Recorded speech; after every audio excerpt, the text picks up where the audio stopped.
Testing, testing. All right, just take a look around, everyone.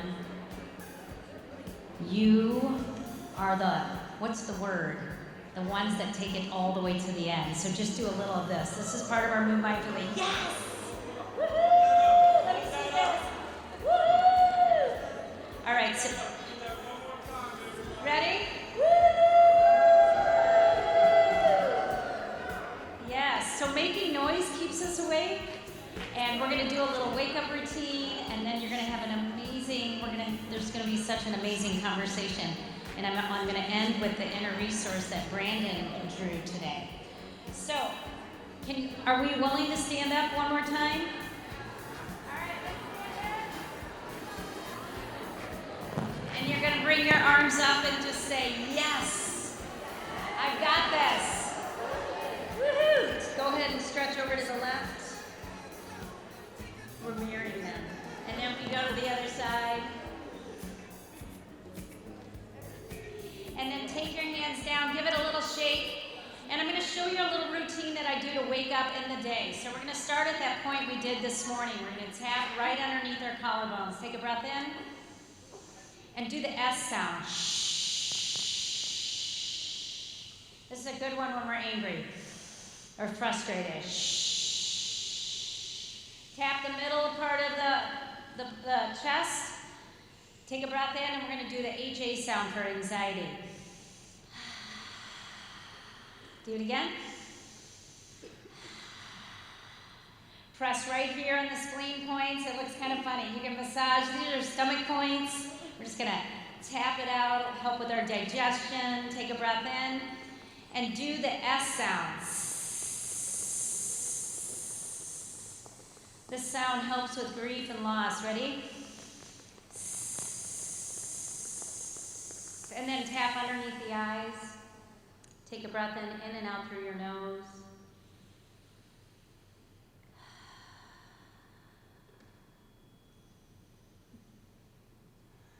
Shake it out.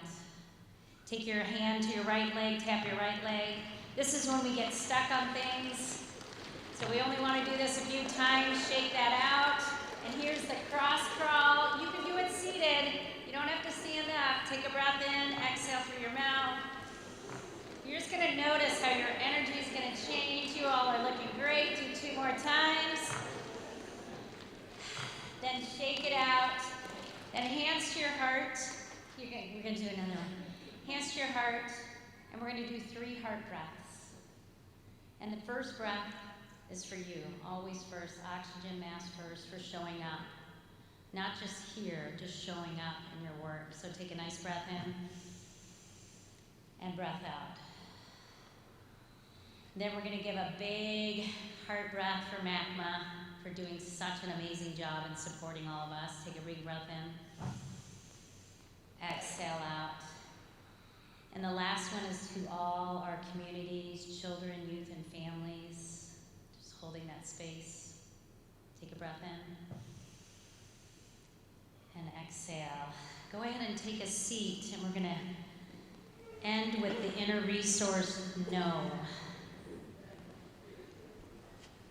I want you to see that. Can you see that? Inner resource, no. Stop, no more, not now.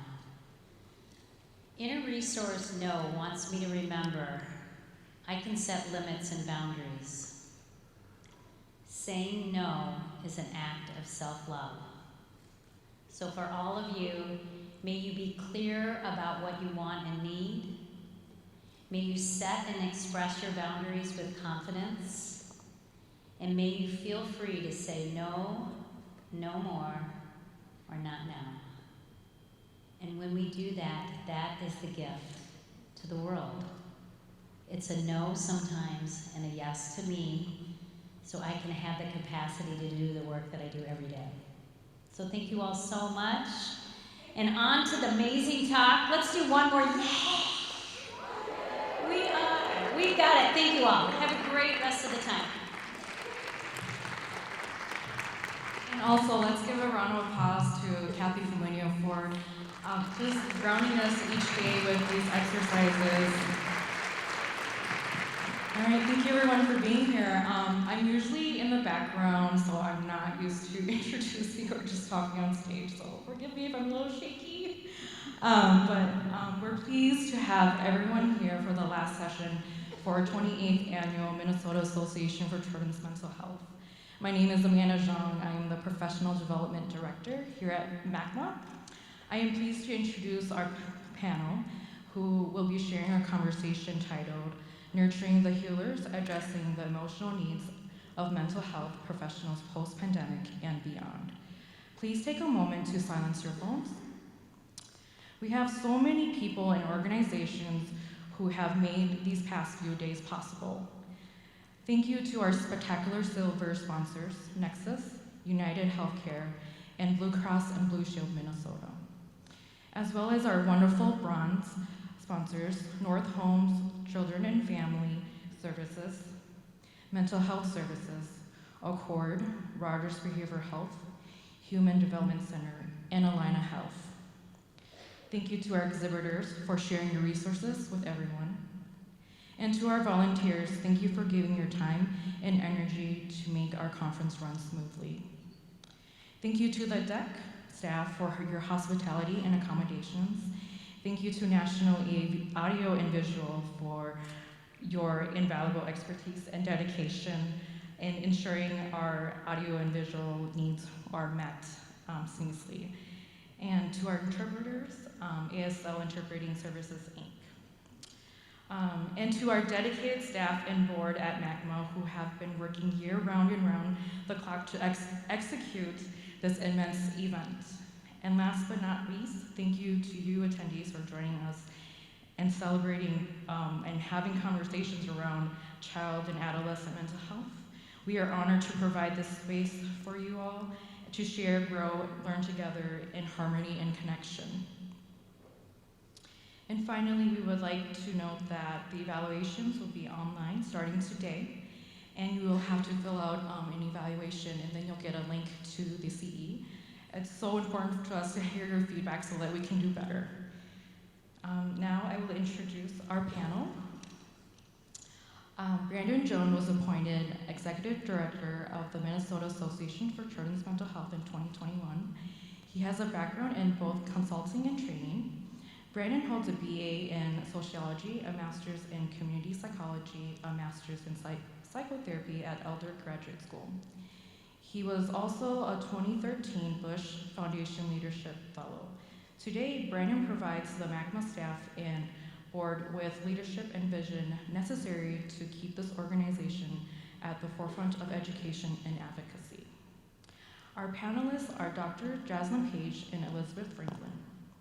Dr. Page is a school psychologist through Page Psychological Consulting, which she founded. She is a nationally certified licensed school psychologist, as well as a special education consultant for families, schools, and organizations. She worked as a full-time school psychologist for 6 years before starting her own business. Elizabeth Franklin is the Associate Director of Behavioral Health at Comunidades Latinas Unidas en Servicio, or CLUS. Liz also teaches advanced clinical practice children and adolescent course in the School of Social Work graduate program at the University of Minnesota. Liz helped found El Cursencio, a professional membership nonprofit for providers serving Latina community members. Both Dr. Page and Liz are members of the MACMA Board of Directors. Please welcome my mentors, Brandon, Liz, and Dr. Page.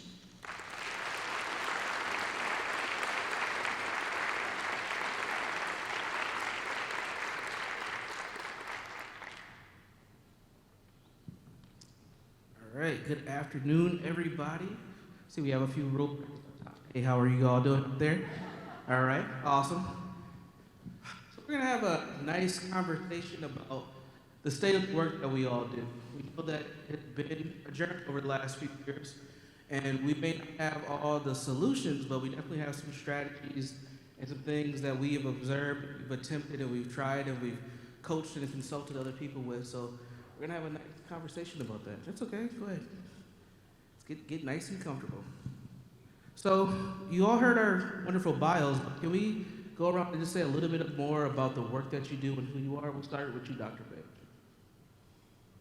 Well, good afternoon, everyone. I am Jaslyn Page, and as Amanda mentioned, I'm the founder of Page Psychological Consulting, where I do independent contracting with school districts across Minnesota, and I go in and I provide school psychology services, including academic, cognitive assessments, behavioral assessments, observations. Then I do a lot of consultation with teachers, staffs, administration, and then I also do some training with organizations in schools as well around mental health, suicide prevention, and special education.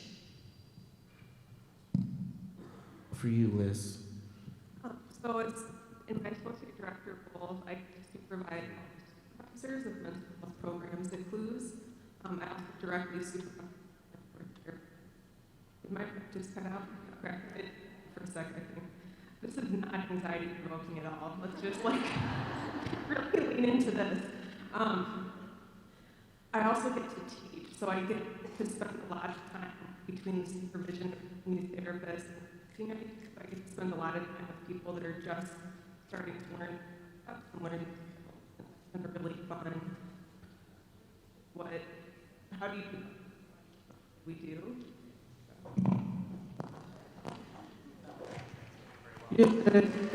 Woo. All right, we'll see. Go for it. We have good social skills we can share. And then my background as a provider is all in community-based mental health. So I worked as a school social worker, I worked as a mental health case manager, and also a school-based therapist before dabbling briefly in private practice. And all that work has been either primarily or exclusively with Latina kids and their family members, doing a lot of complex trauma healing. I'll rock with this a little bit. We'll see how it goes. Prior to becoming the executive director at MACMA, I spent several years as an actual clinician myself. Yeah, this is not good. We'll just use this mic back and forth. That's way better. Sounds better. All right. So prior to becoming the executive director at MACMA, I spent several years myself being a clinician. And as you all know, black male therapists are like unicorns, like we barely exist. And when people get us and see us, they hold on tight, they don't let go. And I was a young therapist. I didn't have the greatest supervision, and I didn't really have a network or support team behind me either, so I burnt out really quickly. And I knew that I wanted to stay in the mental health field, but I didn't know how I wanted to do it. I wanted to make a bigger systematic change, so I made a shift into leadership and not clinical counseling, and just kind of maintain. But that was my way of staying in the field and giving back and helping community and still making an impact, was doing that. So, and I came into a great opportunity and a great fit here at MACMA. So that's a little bit about myself. So one of the things that we wanted to kick our conversation off with was, why do you work with children? Why do you work with children? What is it about those little ones that pulls you into doing this work? I just like kids better than grown-ups. Grown-ups are fine, and especially when their kid parts come out, that's super fun. But there's just something really amazing about getting to be part of little people's lives and see what they can do in supportive relationships, like how creative they can be in therapy and in the other kinds of work that we do. And the reality is, even if you work with kids, you have to work with adults, because kids always bring adults with them. And to do the best service, we need to be working with the whole family system, or the kids and their caregivers. So I will talk to the grown-ups too. Awesome. How about for you? I am Liz. I definitely. Oh, am I going out? Okay, good. I definitely prefer working with children over adults. I think for me, the biggest thing that I really love is the strong bonds that I can make with children and how they can flourish into something else. So I started doing girls groups and social skills groups at my schools when I first started, and I ended up getting a mentee while she was in 7th grade, and in a few weeks. Maybe not. All right. We're just gonna pass this. Yeah. So yes, I ended up getting a mentee while she was in 6th grade, and in a few weeks, she will be graduating from college. And this is something that started just from a girls group at one of my schools. And so the relationship that we've built over the years, I've helped her through high school, applications, getting to college. It's just such a rewarding job working with children, although it can be challenging because we're working also with the parents. But I really do love it. It's the best. So with this work, you both have done work with children for quite some time. Maybe it's us, I don't know. How do you notice, or what have you noticed as far as changes with working with children since the pandemic? You know, the pandemic has changed a lot. I think our field has been impacted, pretty significantly by what has taken place over the last few years. What have you seen as far as changes, pre-pandemic children versus, I guess now post-pandemic children? That's a really hard question to answer succinctly. I think one of the things that comes to mind right away is an experience I had at my son's fall conference. So he's a 4th grader, and I know his teacher. She had our daughter too a few years previously, and she was talking about how at the start of the school year she was really frustrated with this group of 4th graders. She would find herself asking, like, it's like they've never been to school or they never learned how to be at school. And then she counted backwards and realized these were the kindergartners when the pandemic started. And it clicked for her. She didn't have these words, but she essentially made the developmental repair connection about, like, they missed really significant learning and didn't necessarily get caught up in this, like, intentional, organized way afterwards. And so I think a lot of us are still finding these, like, kind of developmental gaps or surprises and, like, things that we're expecting of kids because of their age. And it feels like the pandemic is a long time ago in some ways it doesn't at all. But I think that's one of the things is to me, I have been very thoughtful about timelines and trying to figure out how old was this kid 4 years ago, and, like, how does that also influence, like, what I'm going to focus on in our work. Yeah, I would definitely agree with that. Not only socially, but even academically as well. A lot of students missed out on learning with being online. And then tied into that, I've just seen an increase, obviously, in screen time, but then also a decrease in engagement with their peers, even adults. I had one student who was on the playground, and I was doing an observation of someone else, and the student sat next to me. I was like, why don't you go play? You're good. She was like, I don't know how. And it was like it was very profound for me. Like, for her, she was just saying, I don't know what to do. But thinking about it, this student really didn't have the skills to engage and didn't know what to do.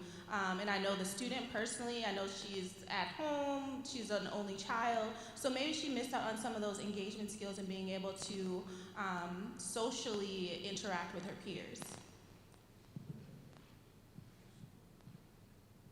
Yeah, absolutely.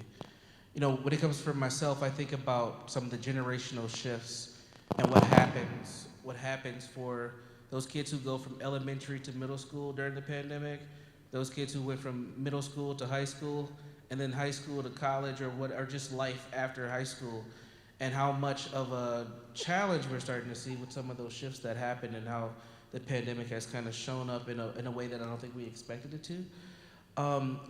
Another thing I want to ask you both about is diagnoses. Have you all heard, seen, had supervision or conversations about what diagnoses have either increased or are showing up a little differently in these times? So similarly to the story that I just shared about the student lacking the skills to engage, some things that I have seen tied into that is a lot of somatization in terms of feelings of stomach aches and headaches, and all these things to me lead back to some anxiety, some untreated, undiagnosed anxiety that I see in a lot of students, and it can be tied into so many things in terms of whether it's socially, academically. That is something I've just seen a huge increase of, as well as depression, and even for younger kiddos in elementary school.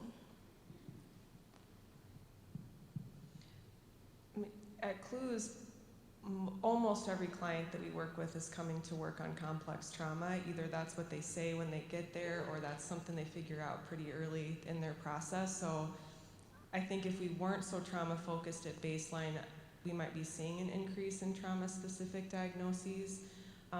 We're seeing some shifts in who's showing up for MISUD treatment, for substance use disorder treatment.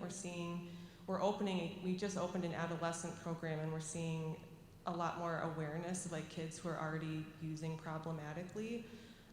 Earlier in the pandemic, we saw a big spike in kids who had disordered eating behaviors. And recently we've seen an uptick again in kids with autism or autistic kids, which that seems to kind of go in waves of like every 5 or 10 years we see another spike in the community that we're serving. Yeah, wow. So that's what we're seeing with some of our clients. What about the folks we work with? Some of our colleagues, our peers, the folks we supervise. What are you noticing with those folks?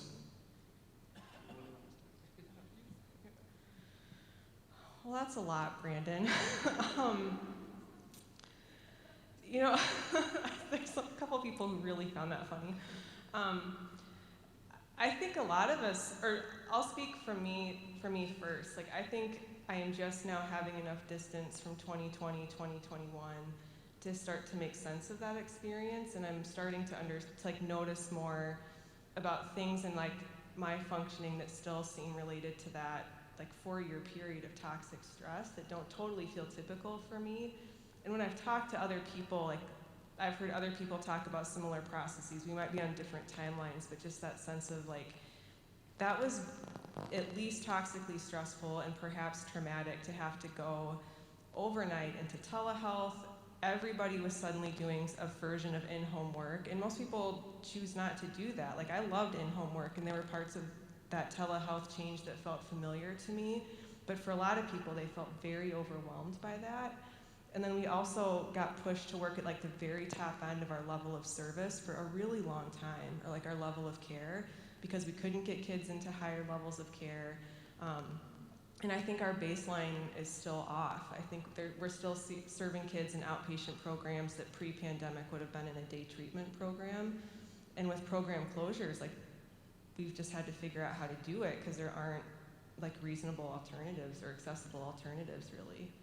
And that creates tons of stress. It's like people are trying to work with very significant complex needs, and we're all trying to do our own healing and like meaning making at the same time. Yeah, and I would also say that I have seen, since the pandemic, obviously there's been an increase in awareness of mental health and everyone talking about it, but what lacks in the school is the actual resources and funding to do those things. So it's almost like if I talk to you about something and ask you these questions, I need to be able to have the resources in order to help you. So that's the part that I'm seeing in schools where the increase for mental health has gone up so much that the people that are already doing it are burnt out. And then working with children and their families, there's a lot of compassion fatigue that I see. It's like, oh my gosh, I'm dealing with this all the time. I'm also dealing with crisis all the time. And so I'm really seeing not great work-life balance with my school psychologists. I'm a social workers. Even our teachers have become mental health providers, and that's something that we need to talk about as well, because the schools that lack a mental health provider, who's doing that? The teacher's doing that. The student's talking to their teacher. Now the teacher's trying to figure it out and go to admin and find resources. And this is a true story for a lot of the schools that I work with, because I primarily work with charter schools. And so the amount of staff is even less in those schools. Yeah, absolutely. As I reflect myself, I think about some of the things that we've experienced, just from the pandemic. Like, a lot of us went through a state of grief and we're not even aware of it. And oftentimes, especially in our society, when we think about grief, we think about death. And that is that has been a part of our experience. But also, we lost a lot of other things. We lost connections, opportunities, normal routines, habits, things that we are used to, and those things are not necessarily there anymore. So that does make it a little bit tough as well. And then it makes me think about the people who are coming up in the field in social services, those interns, those budding clinicians, the folks who are just now entering into our space. What have you noticed with those folks? How are they adjusting into some of this work?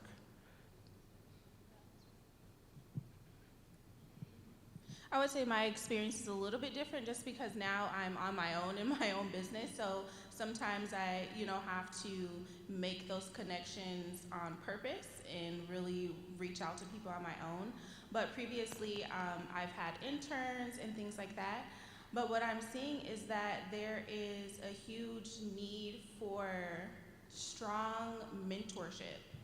And the older people that are in the field may not want to do that and or may have different ideals in terms of even thinking about supervision. So I feel like supervision and mentorship are two different things, and sometimes they're getting intertangled, and I think that they need to be separate, because a mentorship for someone that's new can really help guide them and give them some skills and even be a place to vent for them.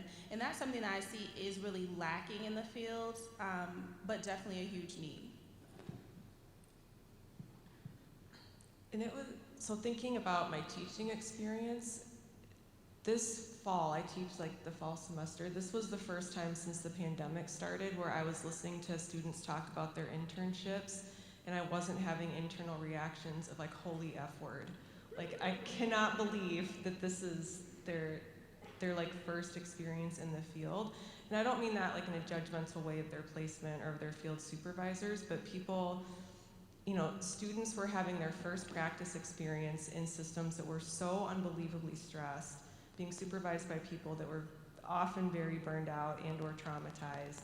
And the things that they would bring back to class, and I would bring this up in different ways, but I just wanted to say, like, this is not normal. Like, this isn't, I don't think this is what the next 40 years of your career are gonna be like, but it was really scary, both to hear some of what they were experiencing in their first placement and like what they were taking away from that process. And I heard some colleagues talking earlier at the conference just about frustration with the quality of teaching or the quality of training that some of their most recent graduates have received.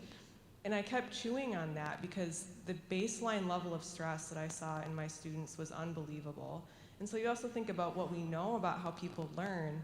It's like we can't expect that people came out of training programs or even the first couple years of their practice if it was during the pandemic and were able to like learn in this organized, integrated way.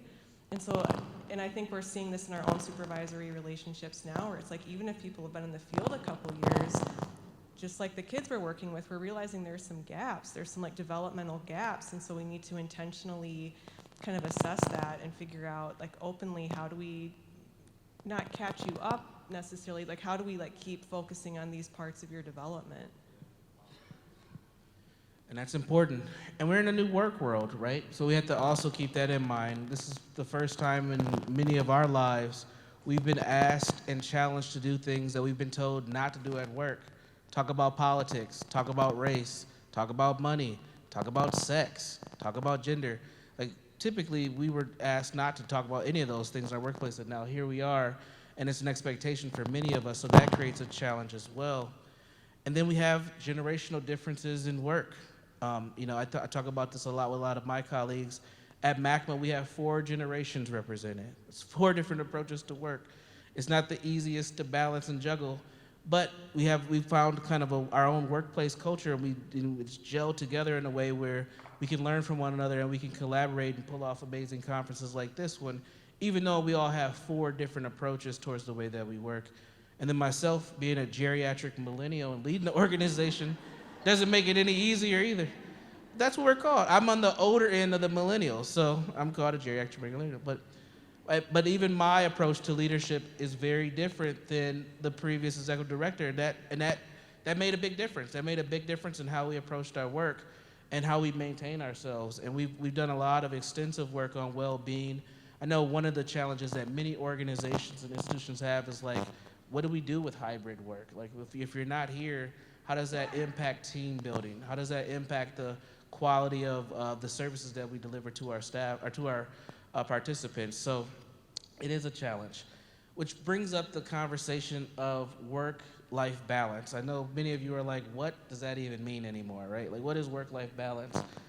How do you maintain, what is that? Like, what is work-life balance to you at this point? I'm gonna start with you, Liz. This is one of the questions we didn't get to think about ahead of time. No, it's a really good question, though. To me, it's part of it involves a balance of like new things and familiar things, and like I feel out of whack if I'm doing too much that's new or too much that really stretches me. But I also get bored if I'm doing just like the same routine. And as a parent, like as a working parent with kids, it's easy to just do the same routine like all the time. So I think some of it's that, and some of it's feeling like it's okay to like show up at things for my kids, or like I have confidence that when I go, I'm not being judged for that. It's like understood as an important part of my whole self. And having the flexibility to like be able to make that work within my work week. That's one of the main, and like also having the kind of support or the kind of like reflective spaces at work that then I can go home and just be more present with my family, like mentally and emotionally. Yeah, I would say well-being is something that I definitely work on every single day. And as a new business owner, I would say, well, I'm going into 5 years, but with that, there's always something that can be done. And so when I leave work, I just have a tendency to keep working. And on the weekends, if I'm not doing anything, it's like, oh, why not do this? You know, I can update a website, or I can reach out to someone. And these are all great things that I need to do for my business, but trying to balance that in terms of, okay, put your computer down. What are other things that you can be doing during this time? And so for me, the biggest thing for my well-being is boundaries. And that is something that I really, really, really work on in terms of everything that I do. Boundaries for technology, boundaries for people, boundaries for places. If I had a long day, even if I had a place to go and I'm tapped out, I'm not gonna push myself. I'm learning to say no. And being okay with that, because ultimately it really is about self-preservation. You know, many people are probably tired of hearing about self-care, right? We've been self-cared enough. I remember when self-care was first introduced to kind of our work in our field, we were all taking the first 10 minutes of our meetings to breathe together and do all those things. And it was always awkward for myself because that's not how I regulate. I use music or some podcast, things of that nature. But you know, over the years, I've thought about how do we maintain our sustainability? How do we have sustainable wellness, which is being more proactive with our self-care, and how do we engage? And I hear a lot of what both of you said is being more proactive, being more intentional. I think that's important. And one of those things that has come with our work being more flexible, using hybrid, has been telehealth. How has telehealth kind of shifted or changed the way that you all work? Liz, I know you spoke a little bit about this in one of your earlier answers, but how has telehealth kind of shifted the experience of therapy and working with your clients? Well, I'm biased, where I just really want to be on the floor playing with the kid or like doing art in the same room. So I try to remember that like my practice preferences, my like way of working with kids isn't universal. It has felt a lot better to me now that it's like consensual and not, like legit, like now that it's like actually a choice about which person are we going to do telehealth with, or like at which stage of care are we going to do telehealth, and are there times where we're going to move in office or try something different because specifically for this stage of their work, like in office feels better for some reason. But I think it's a really important way to make services more accessible to people. I think we've learned a lot about how to do it effectively and how to still make it experiential and not just like staring at each other on the screen. So now that we've had some time to like learn it and like get more discriminating about like when does it make sense, I think it's feeling a lot better. Yeah, in my current work, I'm mostly in the schools, so I don't do therapy outside of schools. But when I was doing it during the pandemic, I'm just not a fan. In the sense that it increases the accessibility, which I love, but it was not allowing the students I was working with to be present. And it just introduced me to their home life and all the other things that was going on around them. And so trying to work for me, working with children online in their home with all these other things happening in the background, I just feel like the impact wasn't there. I wasn't able to get that strong connection and that I would normally get in person because I have their attention. I can see that they're fidgety. I can see maybe that they're nervous. And those are things that I could address. And so I'm just not a fan. And also to contradict everything I just said earlier, I also think there's things that like we're also in a place now to think more intentionally about for kids that struggle to generalize, like from in-person office space. Like there's really helpful things that we can do in telehealth to help kids practice like where they actually need to use the skill. So I think it's like where's the intersection of like provider style and preference, what the kid like uses effectively, and like the stage of the work or the type of work that you're in. Yeah, and it just shows how technology is being introduced into our field more and more every day, which on some end, people are excited, and on others, people are a little nervous and scared, which brings up the concept of social media and technology devices with kids. As you may have noticed, I am on my phone. This is where I have my questions, being a geriatric millennial. How are you all responding to this concern of social media, how it's impacting young people's mental health, how parents, caregivers, and youth workers are even responding through some of their work? What are you seeing? How are you dealing with it? How are you addressing it in your work?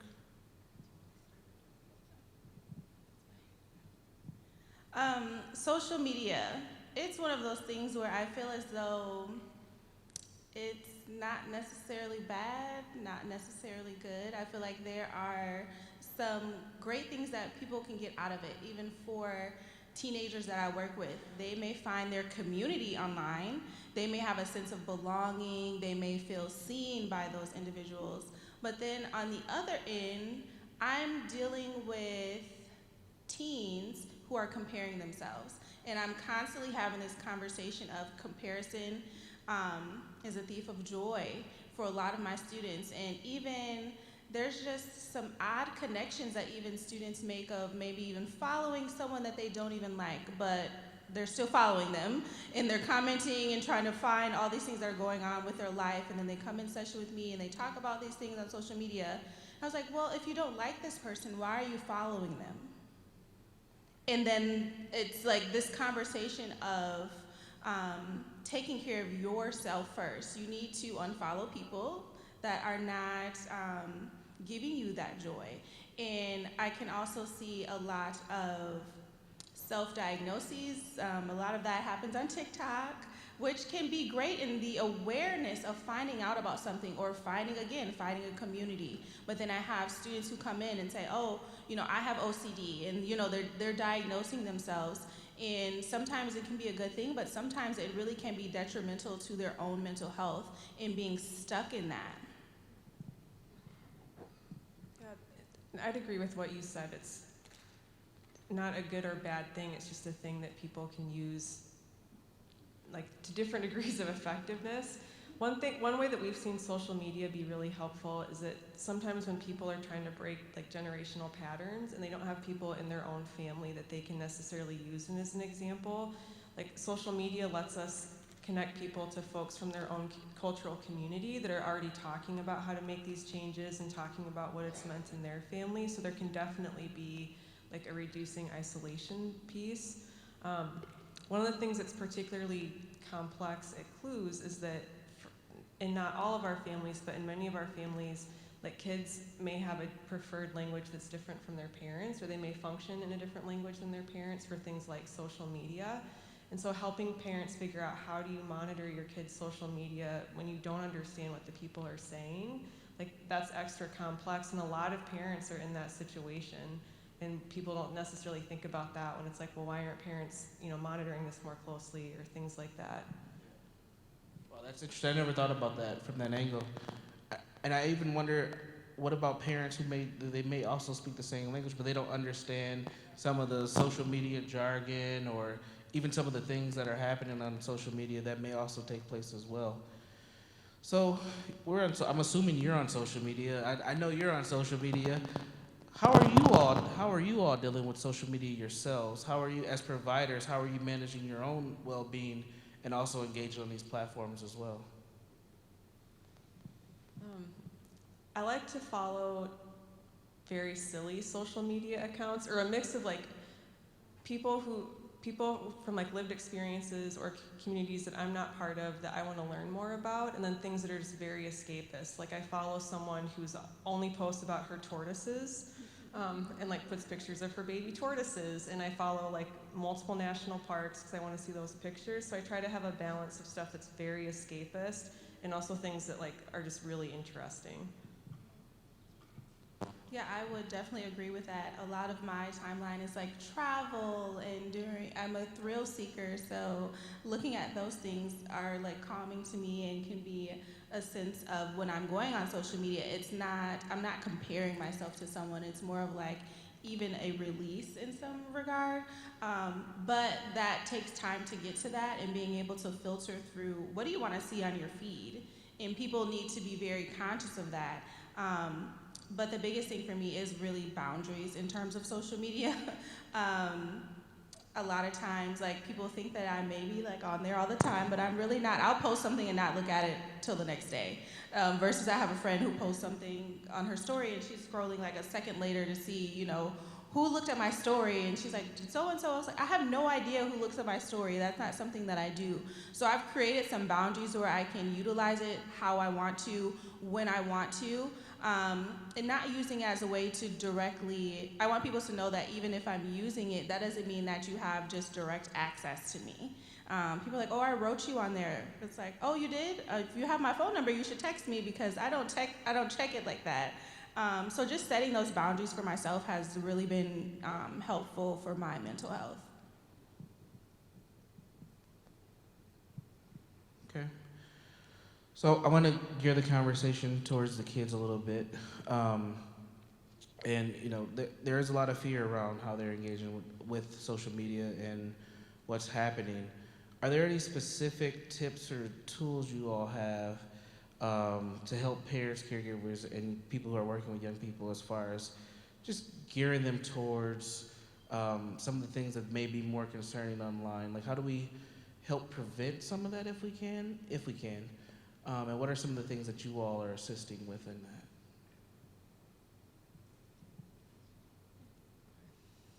We're playing chicken with the mic.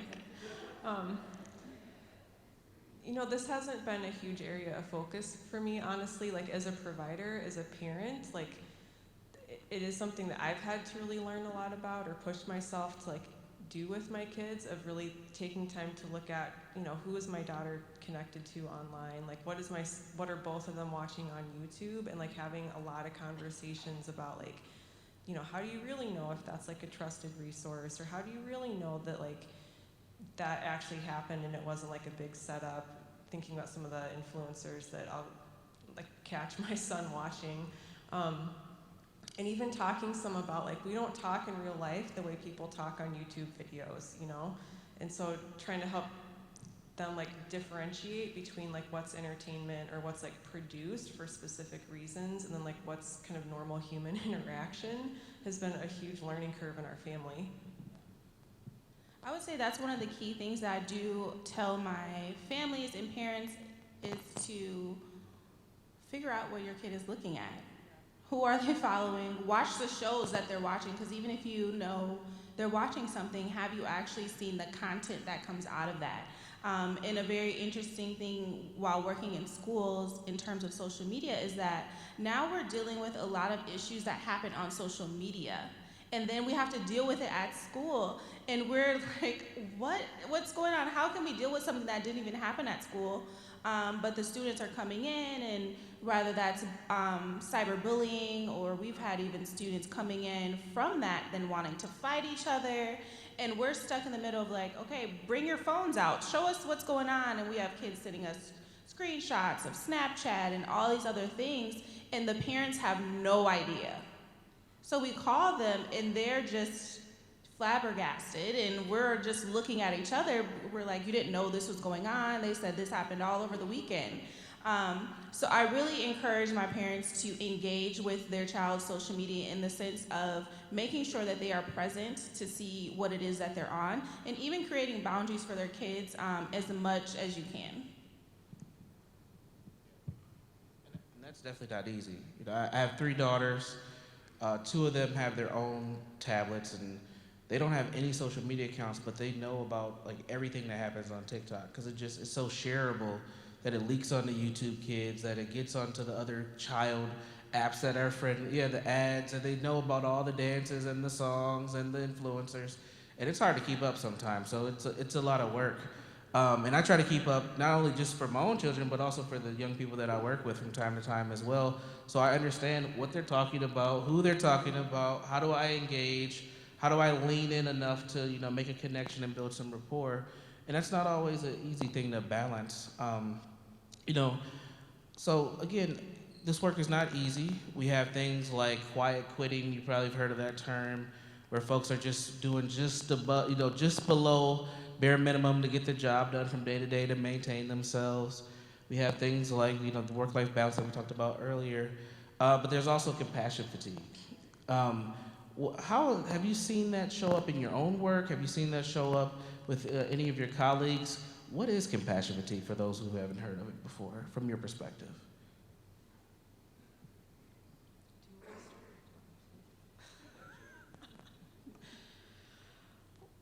Well, there's very technical differences if you really want to get into it between like compassion fatigue and vicarious trauma and burnout and things like that. Okay. Giddy up.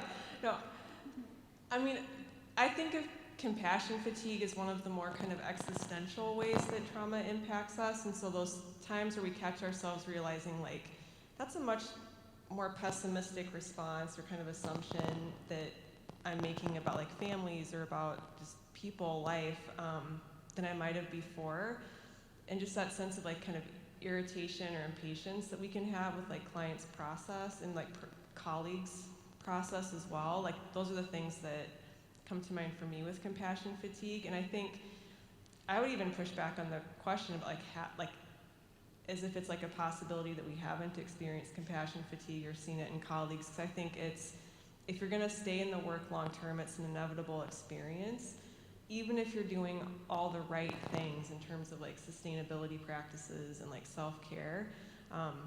And there's also very specific things that are helpful with compassion fatigue, which, if I'm remembering correctly, some of them are like making sure people have a mix of like new things and like familiar things in their work, and that they get chances to like disconnect and just like learn for the sake of learning and like reconnect with like the creative parts of themselves as a provider. So I definitely experienced that, which ultimately led to me starting my business. Because I was working in a school full time, and I was not just a school psychologist, but I was also the special ed coordinator. I was supervising paraprofessionals. I was in administration. I was having decision fatigue, first of all, and so having to make all these decisions throughout the day, and then dealing with crises every single day. I left there and my body was just drained, and I would sit in the car and I would just cry. And sometimes it's like not even something that was in particular that happened. It was just like my body really just needed a release. And I just felt that sense of burnout coming. And so I literally slowly transitioned out of working full time at the school I was at to starting my own business. And it's something that I still battle now, but I feel as though with the flexibility of being a business owner, now I can filter that a little bit better. But it's definitely something that I have to create time to feel, I would say, outside of the workplace, and then also thinking about ways. I know you talk about the self-care piece. I did do a session on self-care, but I really talk about like social media self-care versus real self-care. And the self-care that I do is real self-care, the internal self-reflection of doing things that align with my values that I actually am able to be in that space and actually have a release. Because there were times it's like, oh, I should book a massage. And then I get there, I'm thinking about all the things that I should be doing, could be doing, and it wasn't relaxing at all. It was almost like I just checked that off of the list. So doing some internal work in terms of my own self-care, aligning things that actually would help me to be better. As I mentioned before, I'm really all about self-preservation. Would my future self be happy with what I'm doing right now? And that's really how I guide my self-care. Are you ready to talk about vicarious trauma? Are you sure? Are you gonna play chicken? All right. No, I'm not gonna ask you about vicarious trauma, but it is a real thing that that does happen in our field, is having that experience of connecting with our clients so deeply and caring that we do pick up on some of the experiences that they have, and sometimes it does get a little personal for us as well, which can ultimately lead to burnout. And as we kind of close out our conversations, I'm not asking you for solutions to burnout, because I don't think none of us have those. But what are some strategies and some messages of hope to kind of leave the audience with that we can utilize to move through this work and stay sustainable in it? What would you suggest?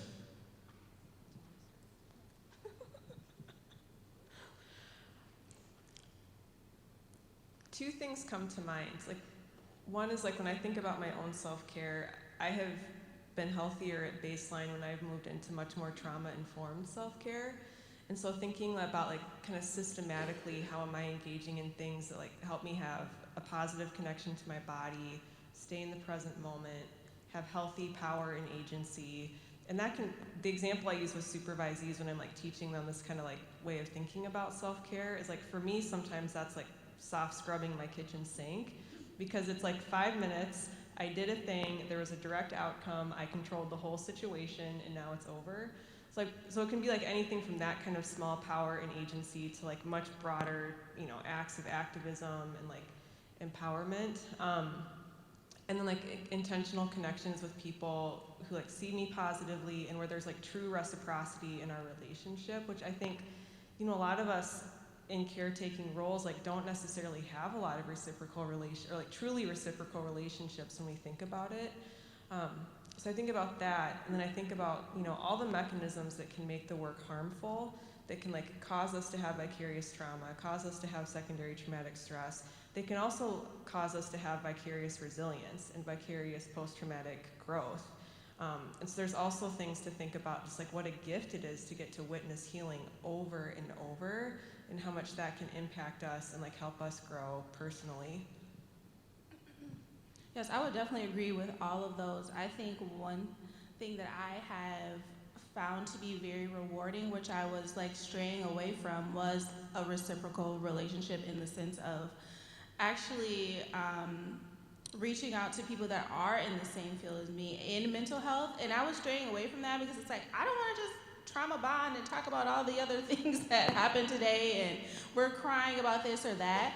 But during the pandemic, there was a group of ladies who reached out to me and wanted to start like an online thing so we could check in with each other. And I was actually really against it because I thought that that's what it was going to be. And from that, I've gained like a friend that I've just been able to talk with. And it's so much easier to talk to someone that understands what you're going through, or different experiences, or things that can go unsaid. And being able to sit in that has really helped me. And it's just something that I want to continue. I want to continue building relationships with other mental health providers, in the sense that having that validation from someone else that does the same work is really fulfilling. And I would think, for me, the other thing that I would do what I do in terms of taking care of myself would also just be the boundaries that I mentioned before. That's just really been a huge thing with family, friends, all of those things. And with those boundaries, I'm creating them not only for others, but with myself as well. And being able to be in tune with those things, I've been able, being a better person myself, like eating more healthy, working out more, all of these things that we say, are the self-care, but that came after a lot of internal work of being able to get to that space to actually do those things. Yeah, I actually agree with a lot of what you both said, and really the thing that sticks out to me is just being very intentional with my time. How I spend it, when I cut things off. Like that's been one of the key things that's kind of driven me with my own self-care, my own sustainability, is just being very intentional with my time. Any final comments, words that you would like to leave with the audience with as we close out? Final thoughts. They're playing chicken with the final thoughts too, of all things. One word close out? Tapped out? Are you tapped out? They're tapped out.